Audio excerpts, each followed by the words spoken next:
today here we are talking about coaching. My name is Yannick. I'm here with Siwash. Hey, Siwash. Hey, Yannick. Nikki still is on leave, so she sends her best regards. We are hoping she can join us from next month.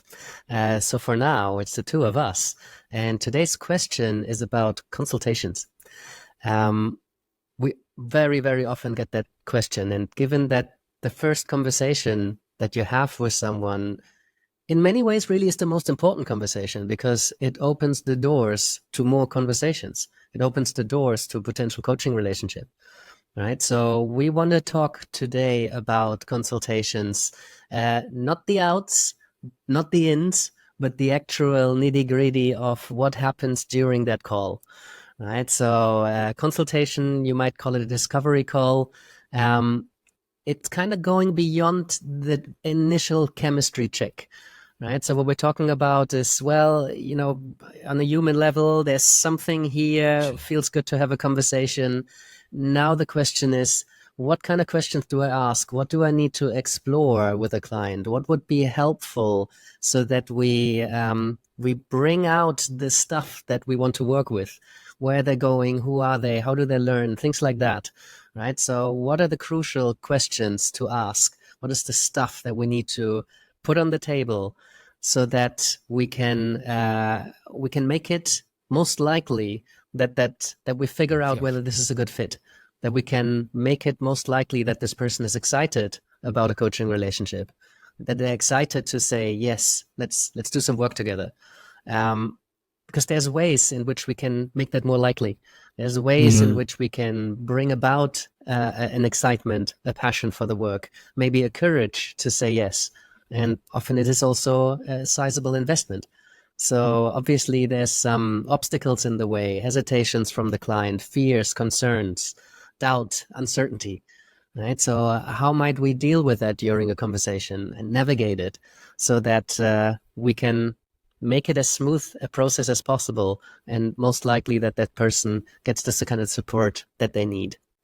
Right. And we want to separate that from the closing part of the consultation, of the discovery call, where we kind of close the deal, right? Figure out how exactly would this work.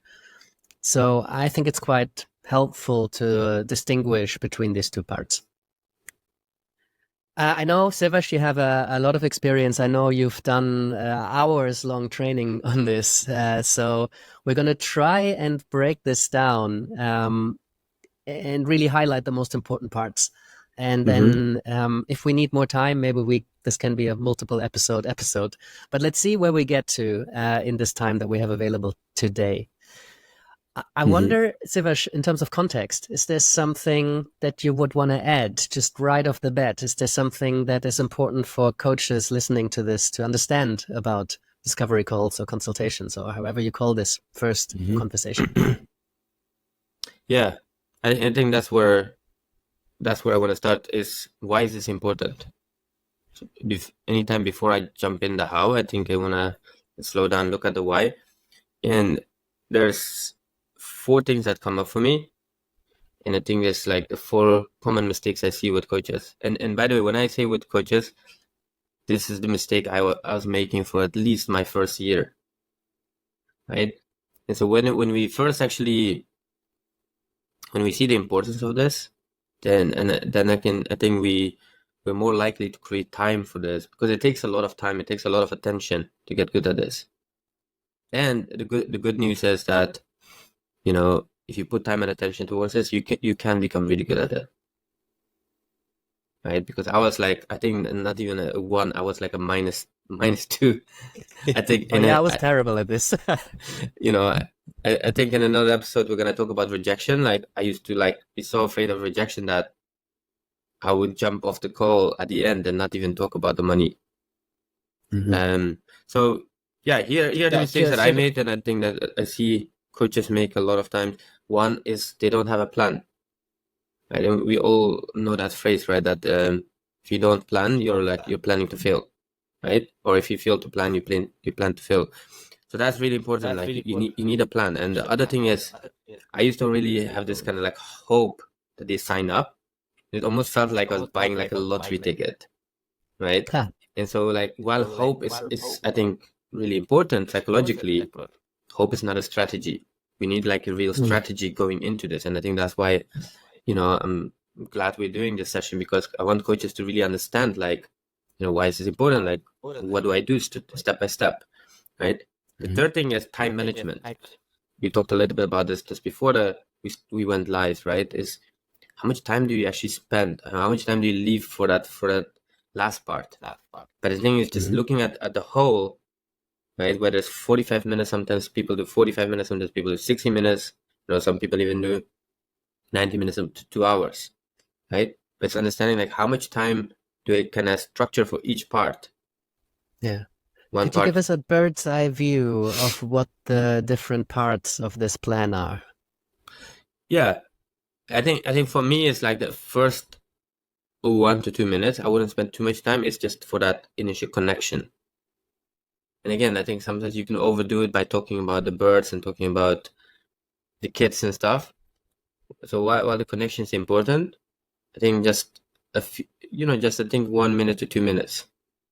I wouldn't just watch the time too much, but I think it's just keeping it short, but again, not too short.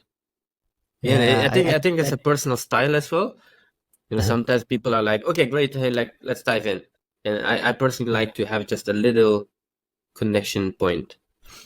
Yeah, I want to jump in there for a moment because I think that's important, because I think different people coming to coaching have different needs, right? Some people already listened to hours of your podcast or read your stuff or met you or seen a talk or got recommended with a warm introduction. Maybe they already know you, through an acquaintance. I don't know. So some people are already familiar with you, and you can really jump into things quite quickly. Others that might have, been recommended, but they've never met you, that don't have a sense for you, it might need a little bit longer to make that initial connection, to build rapport, to build trust. Sometimes it's necessary to talk about the birds because it's something that is safe to talk about, right? Everybody can talk about the weather. You're not revealing too much of yourself by talking about the weather. I mean, I think you always do, but it feels safe to people. So I think that's a decision to make when you meet someone, and I think some of that happens intuitively. But I totally agree that there is a part in the beginning that is just creating a connection and tuning into, hey, let's meet, let's connect. And I think if that connection is not quite there, I'm not sure if I would move on and jump into things. Maybe that connection is going to come just by asking them to tell you their story a little bit or why they're here. Sometimes it just warms up with time. But I think it's really crucial, that first connection point. Yeah. Yeah, and I think it is more done through, I think, experience and skill rather than the amount of time you spent. Right? Yeah. Because I think you speed this up. Yeah. So I think I will separate it into 3 parts, and then the second part, I think there's lots of. It's like so the second part is the discovery phase, right? And I think that is divided again into a few parts, but that's probably like the majority of the call. Or maybe like 80%, and sometimes even more, right? Depending again on your style, because there are different styles. But that's 80%, and then the last 20% is, let's say, the close. And and really the close is for me, like if you do the middle part really well, close is just really talking about next steps. Yeah. Right. Yeah. So let's talk about that middle part. Let's talk about the discovery. Yeah, and just before we go there, there's one last thing that I want to talk about in terms of the mistake that I made, and I've worked with hundreds of coaches, right? The mistake that I've often see is the energy in all of this, right? And I used to go with this energy, like, okay, you know what, like I need to get ready to convince this person, like I'm gonna like. I remember that I read this book, like How to Win Friends and Influence People. I'm like thinking, okay, I need to. By the way, it's a great book actually, but I think sometimes the title, it really, that's the mindset I had, right? Like, oh, I need to win this person over. I need to influence this person. It's a terrible title. Great book. I agree. So I think a lot of times we go into these conversations like that, like, oh, I need to convince them of the benefit of coaching or why I'm qualified, right? And so I want to make a shift from convincing.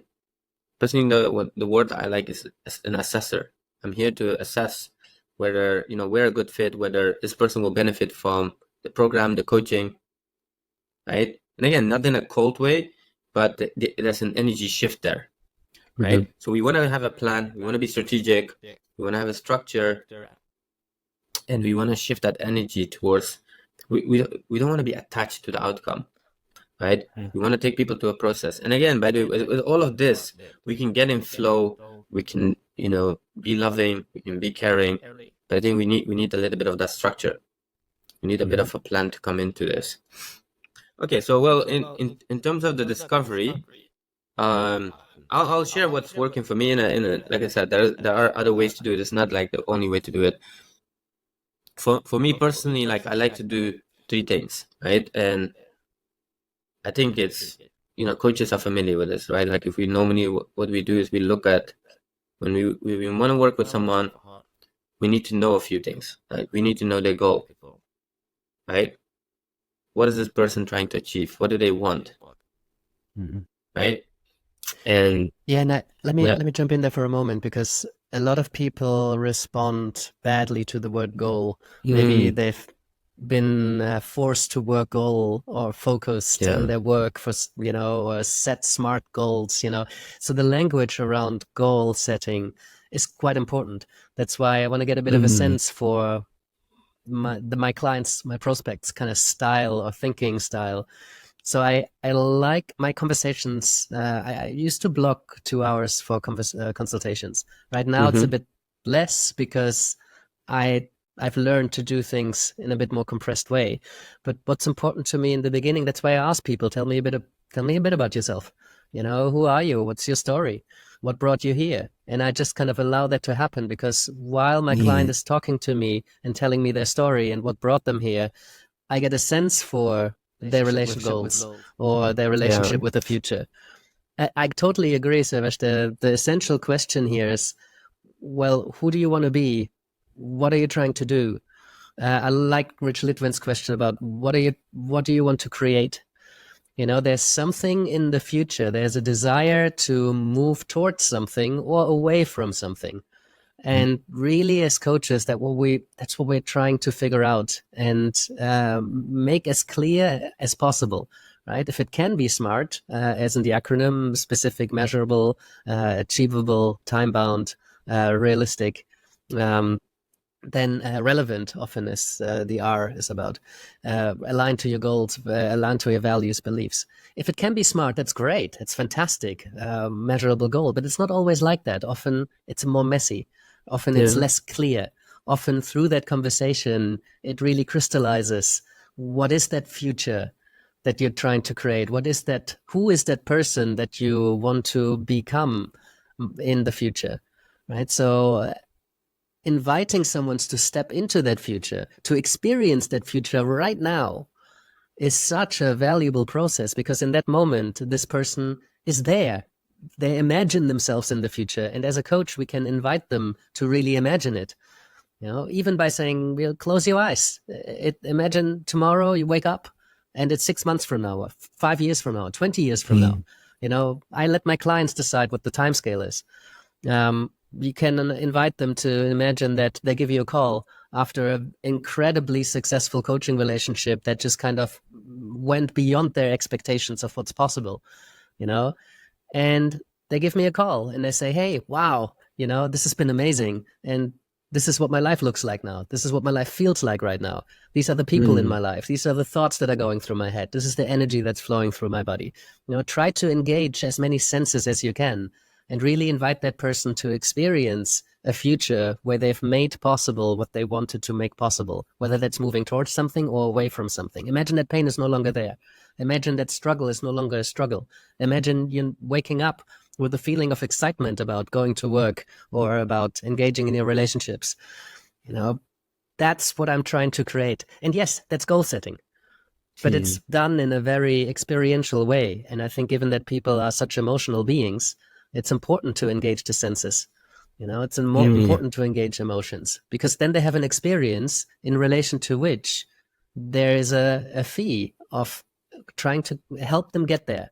We're selling a potential of experiencing that now, like in the future, right? Of creating that, what you've just experienced, make it real and make it permanent. That's what we're trying to create, right? So for me, that's goal setting, but it's just so much more than goal setting. No, I like that. And I think, while I think there's value into smart goal setting, I love what you're doing there. You're very playful, right? And sometimes what I really like is just the question around like, what if anything was possible? And sometimes people will tell you things that are very unrealistic for 1 year, and sometimes they will talk about things that they initially thought is very unrealistic, but it taps into a deeper desire or something that's really that is really important, right? Yeah. And that's possible. And I think the more playful we are, right, with these questions, with maybe adding a visualization, but just really, disrupting the pattern of like how they normally think. And again, I like, like what you did there at the beginning, just really connecting with their story and getting to know them. And what I do sometimes, again, this is something that I start experimenting with. Sometimes I ask people to send me I send them a few questions to think about before the session. Like, hey, if you could achieve anything, what would be the 3 biggest things you could achieve? Right? Yeah, help them to tune into those kind of questions. Yeah.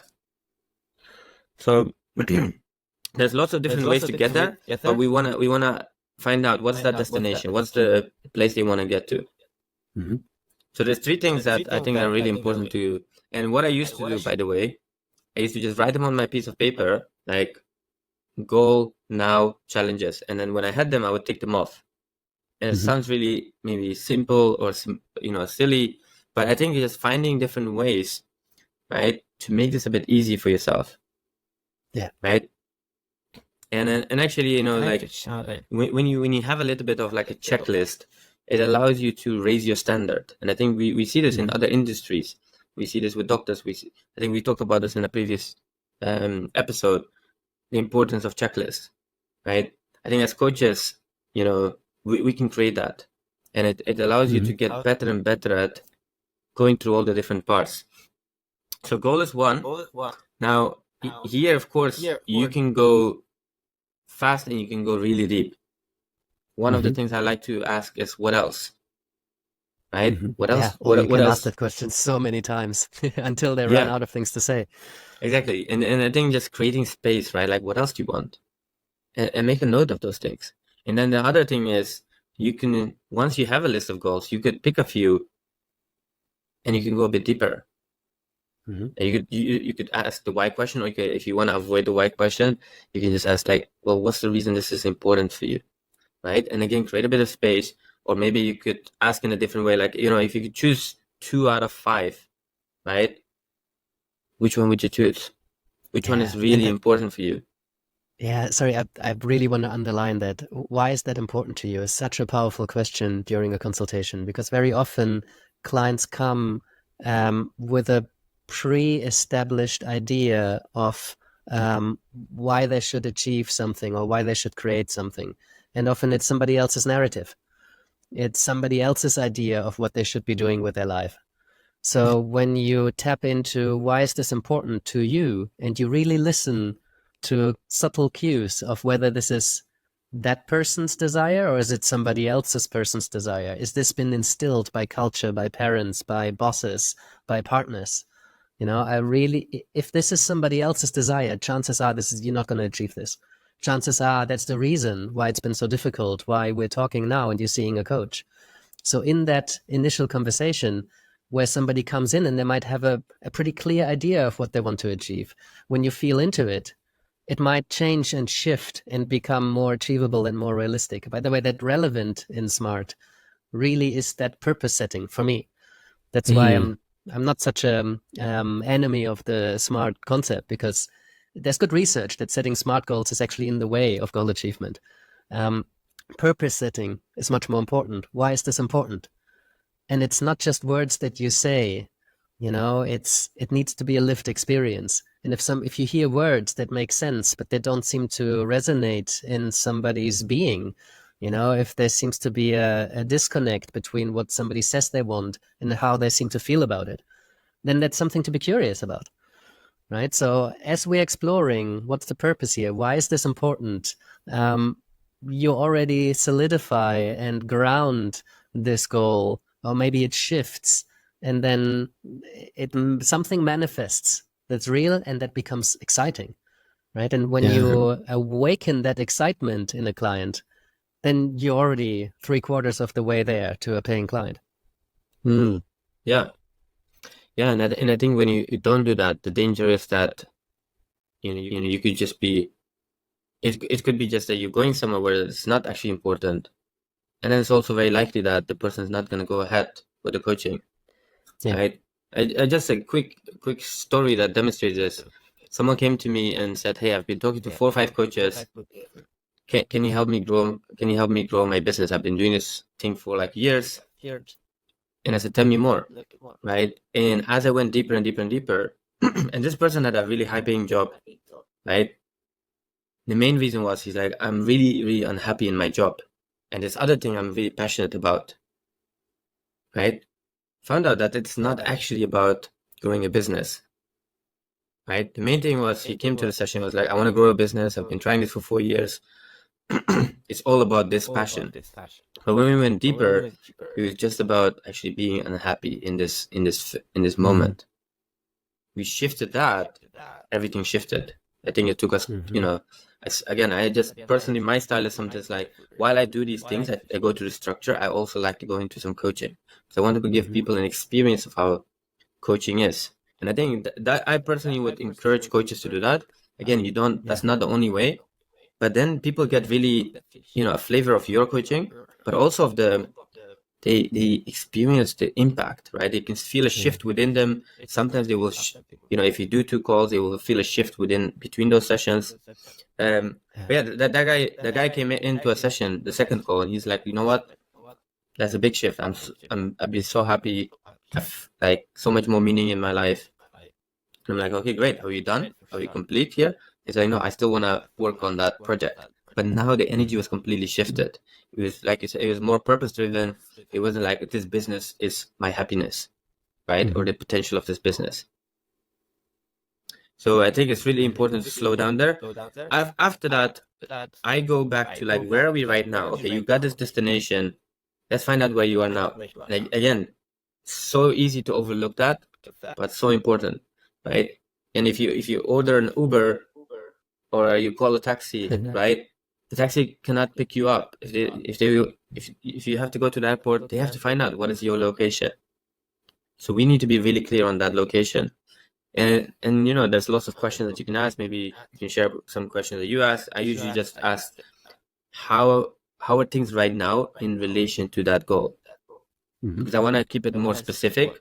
There's times where I just ask, how are things right now? But then sometimes it opens up everything, right? And that can sometimes be useful.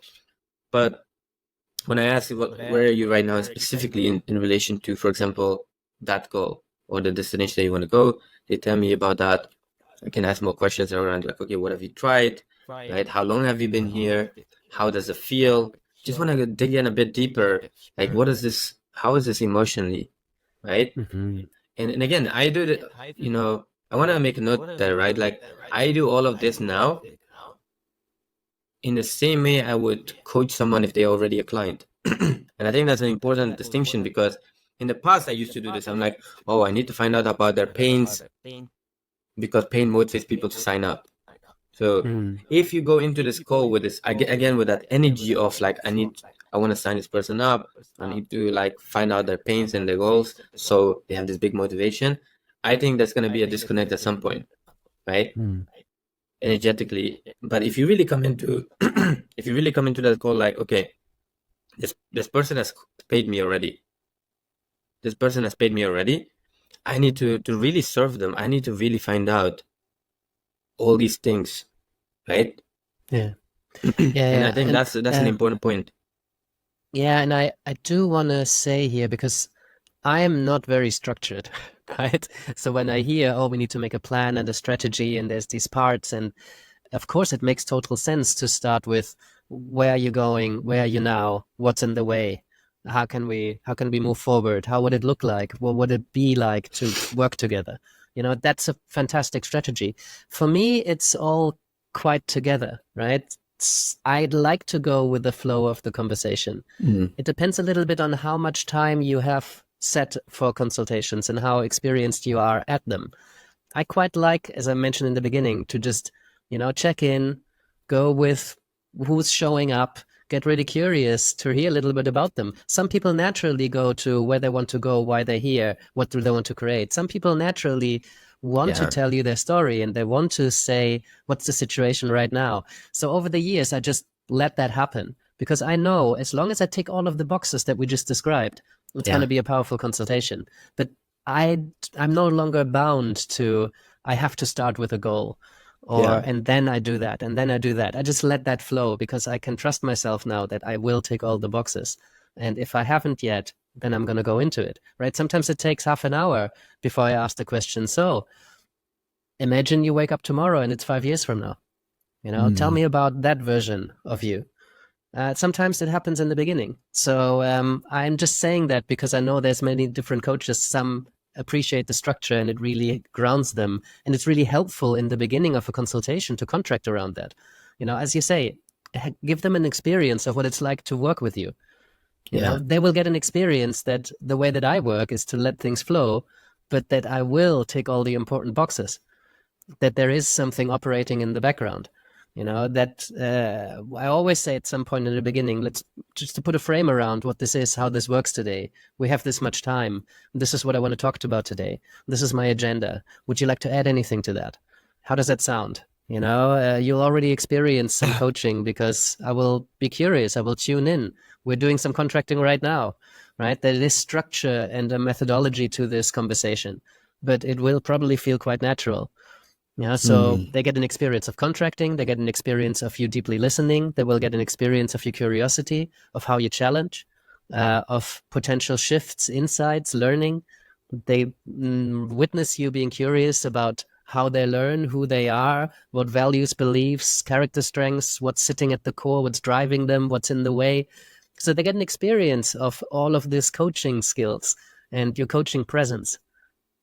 At the same time, you also tick the strategic boxes. Yeah. Yeah. And I think it's actually like the 80-20, right? Really, if you think about it, I think the structure is the 20% of what's really important here. It is important, right? You can't go without it. But again, the 80% is all the things that you just mentioned there.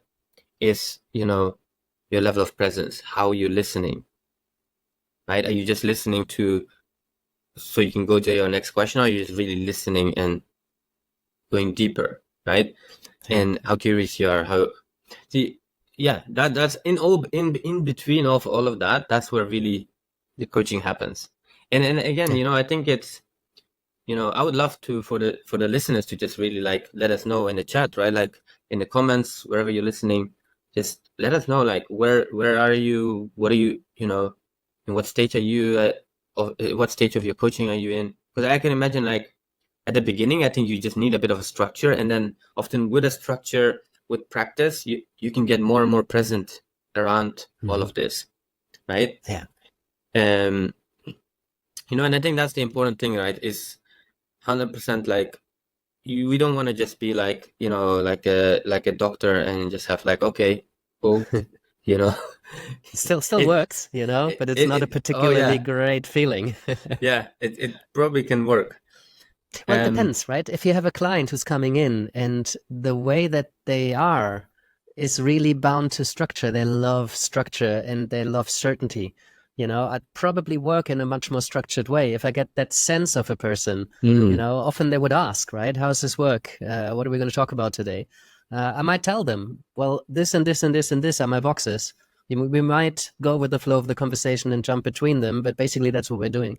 And if somebody really, I feel they need the structure, we might go a bit more linear, right? And I might show them what the model is that we're going through. But it really depends who I'm talking to, right? Most of my clients now, they're they resonate with me because I'm not the person who sits there with a clipboard going through the 10-step program, Yeah. you know. But there are coaches out there, and there is value in it, right? To very clearly outline what are the steps of today's conversation and which phase are we in right now. It can give someone the kind of comfort and safety that they need, knowing what this is and how this works. Yeah. I found this framework useful over time. So we have three parts kind of to the structure, right? So we have the goal, and then where they are now, and then looking at the challenges, right? Mm-hmm. And with each part, I have this framework that I learned from an Australian coaching, great guy called Taki Moore. And he calls it like, first you go to the right, which is kind of like with each of these parts, you want to check in what else. So with the goals, we talked about what else. But when we're exploring where they are right now, we can again explore like what else is going on right now. With the challenges, we can do the same thing. So that's kind of going wide. And then the second thing is we want to go deeper. So if you imagine an arrow, first an arrow is to the right, then an arrow down. That's what the why question, like why is this important? Right? It's same thing when we're talking about the now, we're talking about the challenges. Well, why is this really, why is this important? Tell me more about this.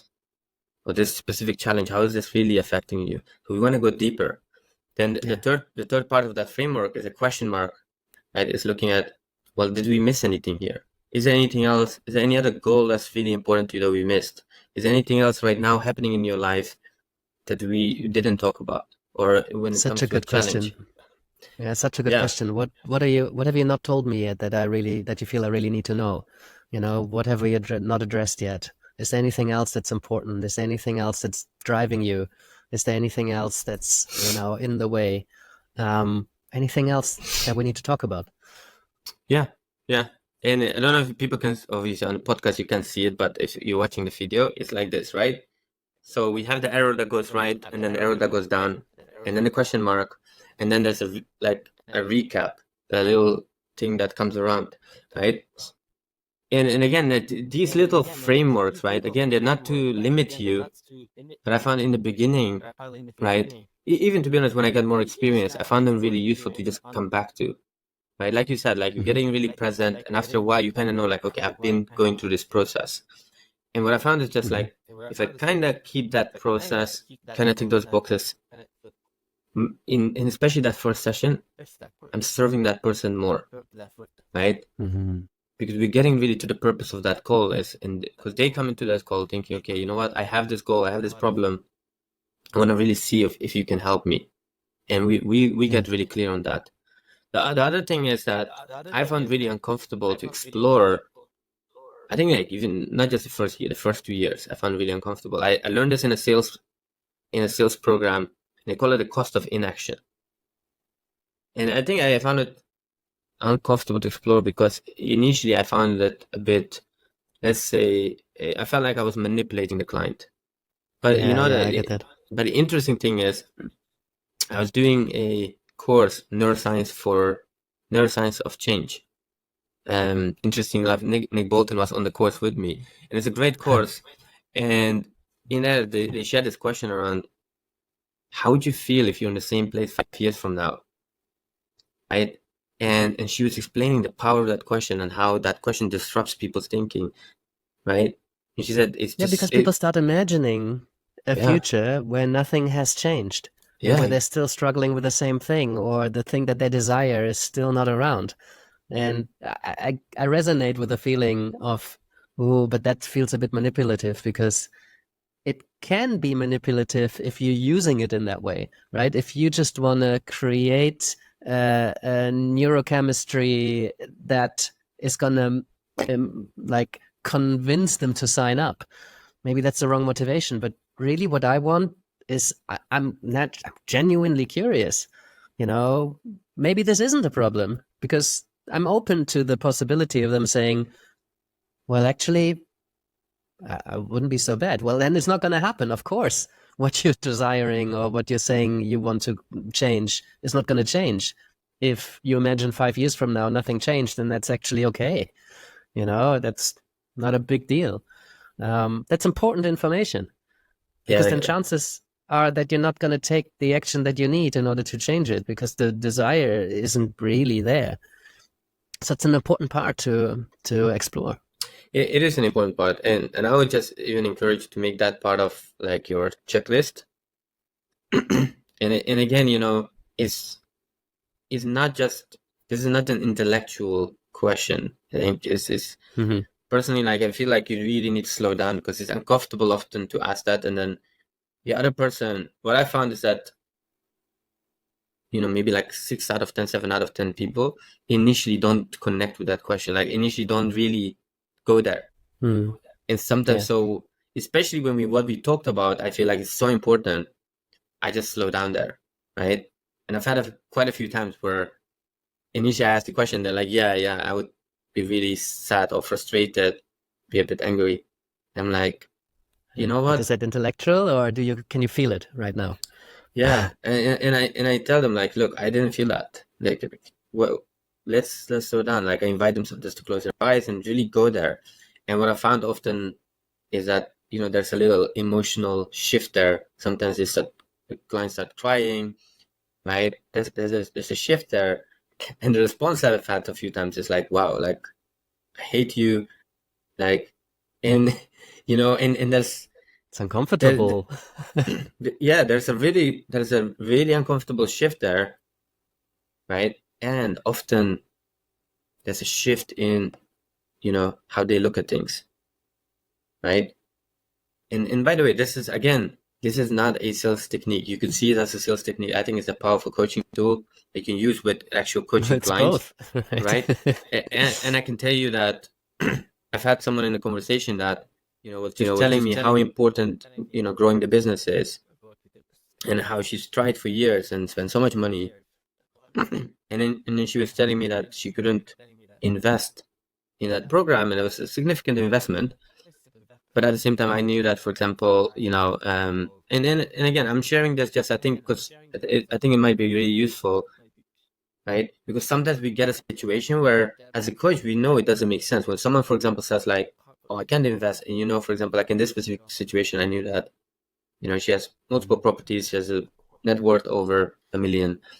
And so I thought, you know what, I need, like, if this was my client and this was about a different project, and this is what I, by the way, sometimes use, and I find it useful sometimes, that I imagine I'm working with a client. So let's say I'm working already with you, Yannick, and now you're thinking about this dream project that you're potentially investing 20,000 in, but something's holding you back.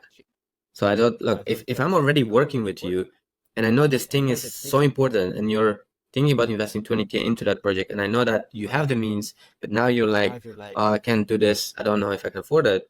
I know that I would not hold back there, and I would, I wouldn't convince you to just go and do it. I would ask you questions. I would get you to challenge your thoughts, your thinking, and to really see, like, well, are you really making the optimal decision here? Because this thing is your dream, and you're telling me you can't invest because of this amount, but I know you have this, right? And I know this is a very specific situation, but often we get situations like this where we know someone is, for example, in a really high paying job, or someone has this business, and whatever that amount of coaching is, we kind of know intellectually that that's not really the issue.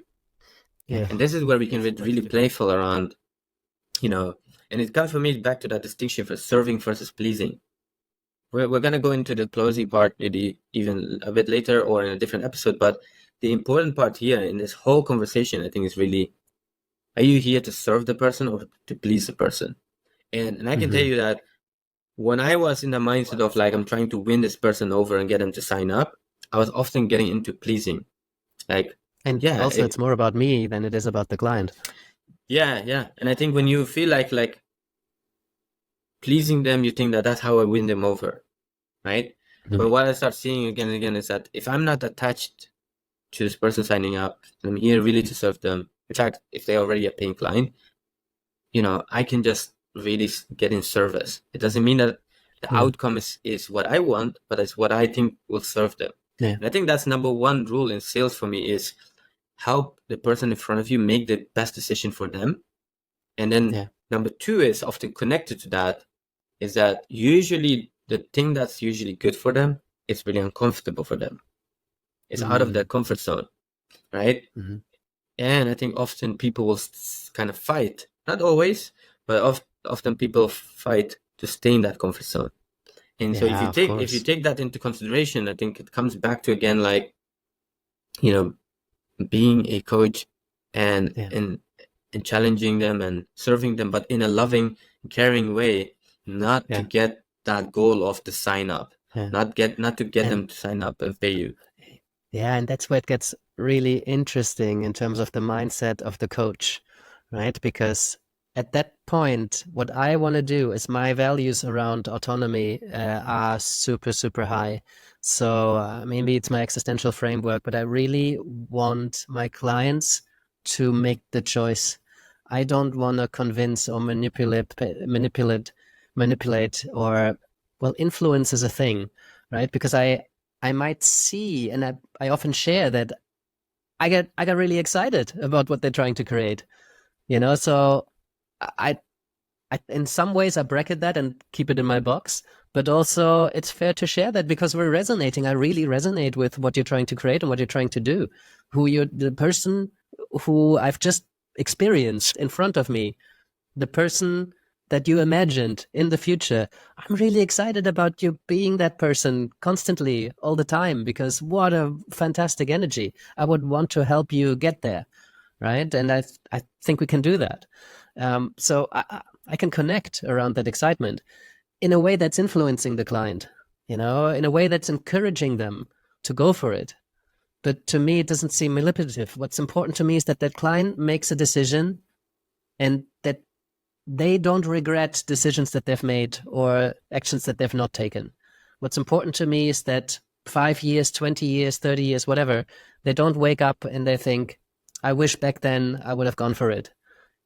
And so I make it very clear that, look, you need to make decisions. It seems like you have choices now.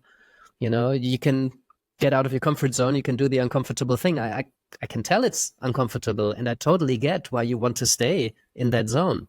You don't have to do anything in life, I believe. There's nothing you have to do. So I want to really open up for my client that there's choices now. And I want them to be very clear on what choices they have.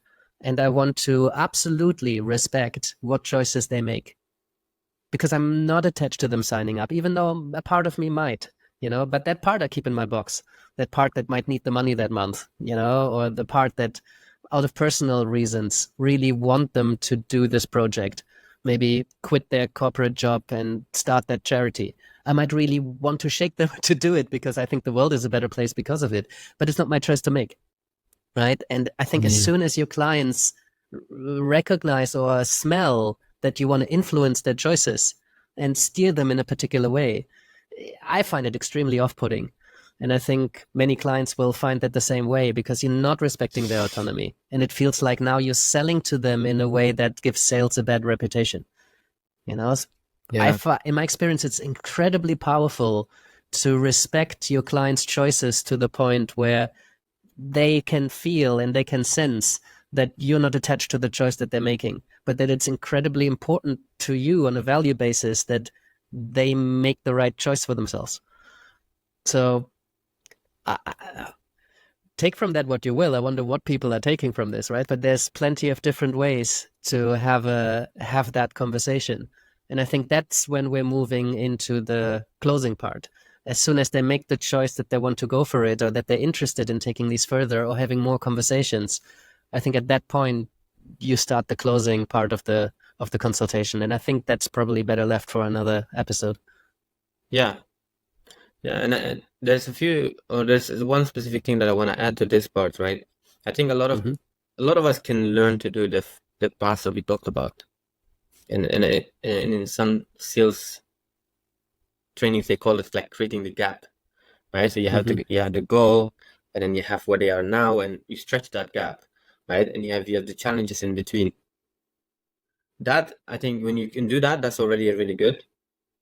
The thing that I think that I found really makes a big difference, and this is something that I learned from Steve Chandler in doing his coaching school, right? And Steve called it like moving the boat. And this is really interesting. And in the close, maybe we'll go deeper on this, because it's actually part of really understanding this is part of really getting really good at closing the deal. But it actually happens in this first part. Moving the boat, what's that metaphor Yeah. about? So the way Steve explained it is, right, that imagine the client wants to go to this destination, it's another island. And right now they're in this island here. And when they're describing where they are right now, imagine they are in a boat. And the boat is there. There's like, it's, there's an anchor stuck there. Right. Now, if we only explore all of this, or do all the gap, they often just, they often have to think about, will it be useful to work with this coach? Like, am I going to get what I want? It's still a little bit like a leap of faith, right? And this is where the coaching comes in. When you start coaching them, right? Often what happens is you start moving that boat already towards their goal. And that's in different ways, by the way. Even a visualization exercise can already move that boat, because now there's a stronger belief that this is possible.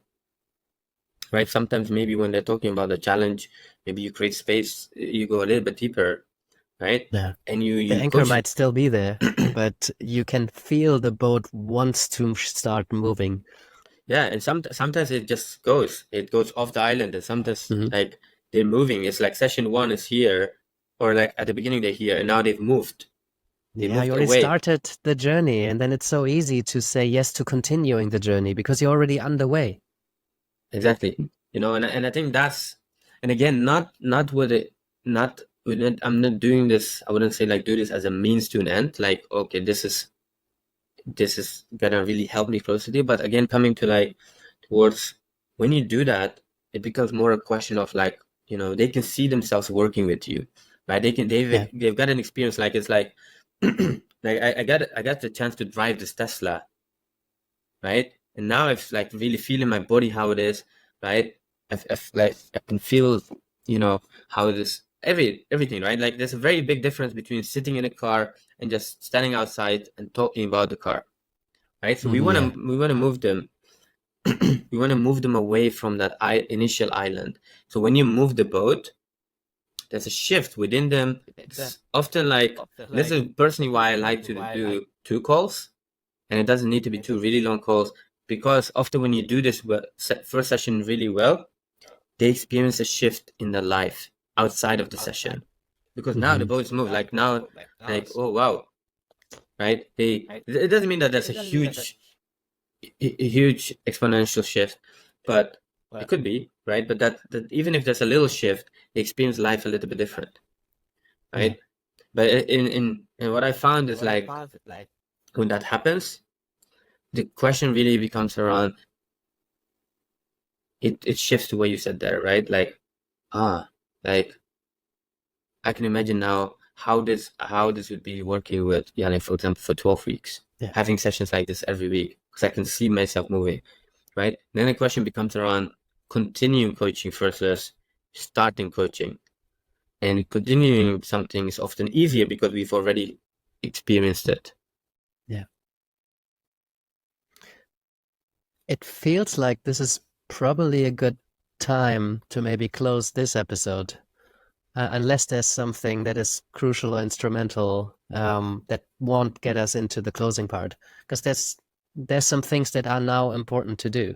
But I think if we have explored where you're going, who do you want to be, and you explored who are you, what's your situation now, we explored what values, beliefs, mindset is working underneath. Why is this important? We get a bit of a sense for who this person is, how they best learn, what's their philosophy around change, what's in the way, what do they bring to the table in terms of strength and assets, resources. Why are they here? What's the desire? What are they moving away from? I'd say it's helpful to explore a bit about, maybe that's something to add, previous experiences that they've had with coaching or other one-to-one helping by talking services, right? They might tell you about their experiences with therapy.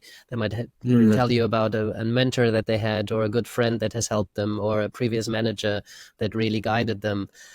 We can figure out what works for them in terms of getting help. what are they expecting from the coach? Do they want guidance?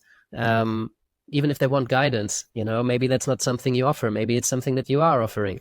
So it can really help to do a bit of contracting around what's my style beyond what they've already experienced, right? But they might tell you what works for them and what doesn't work for them. And then you can bring this together, right?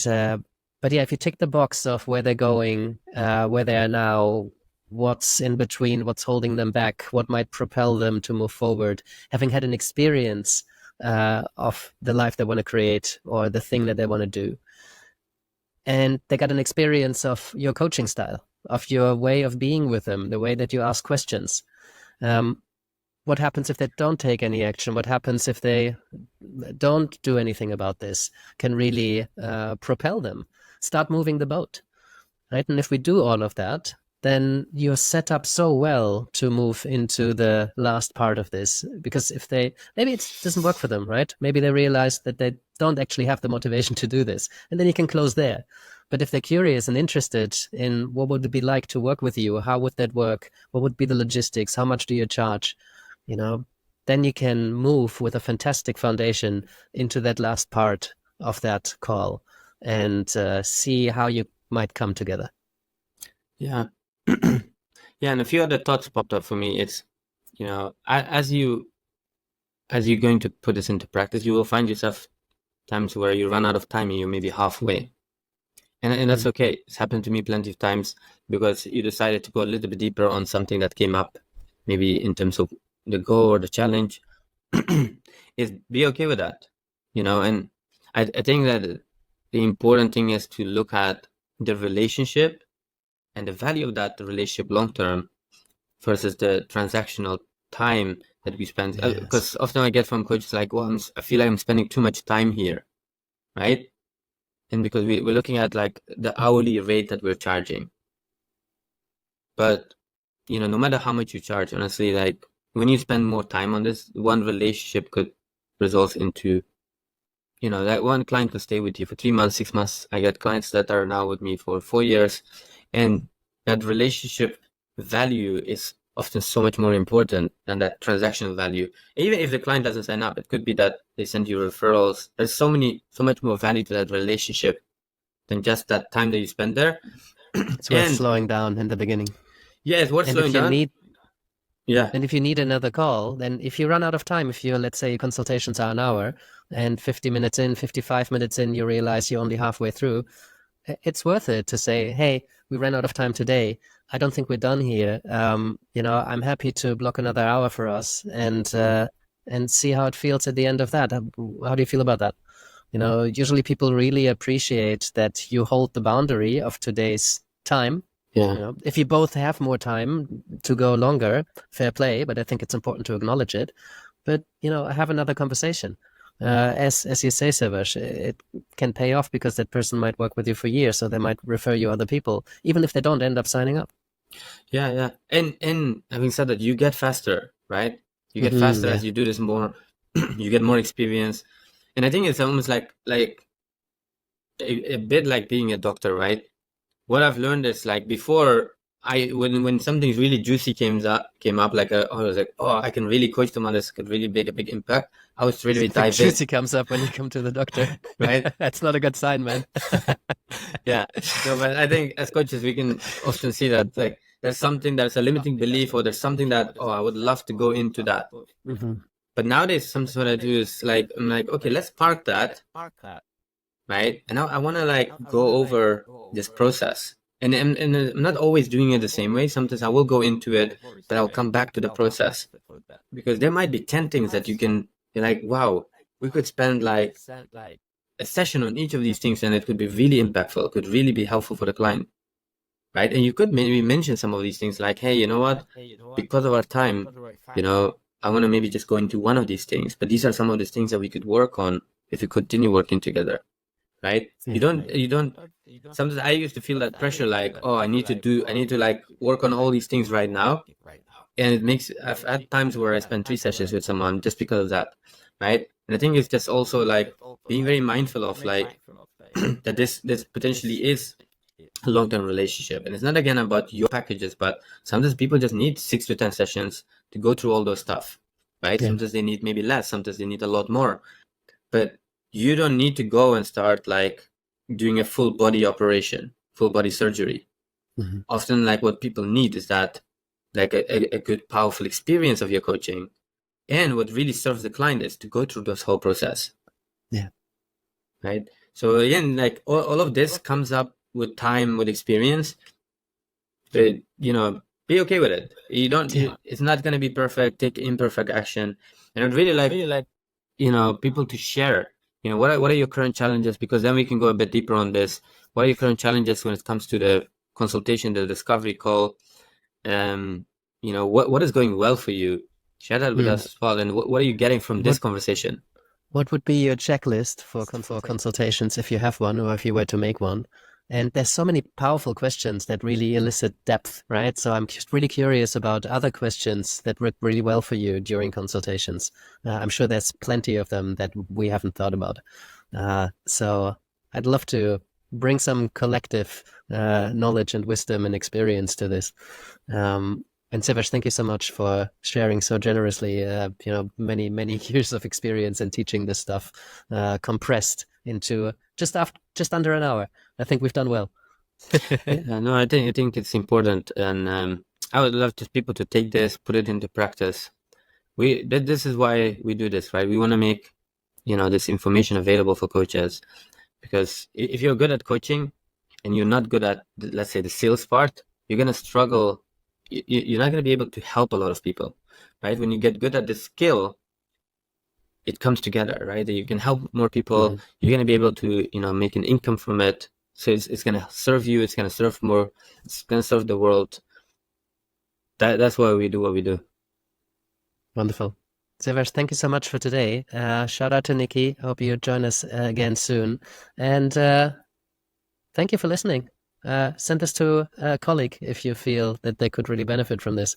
See you next time. All right. Take care. Bye-bye.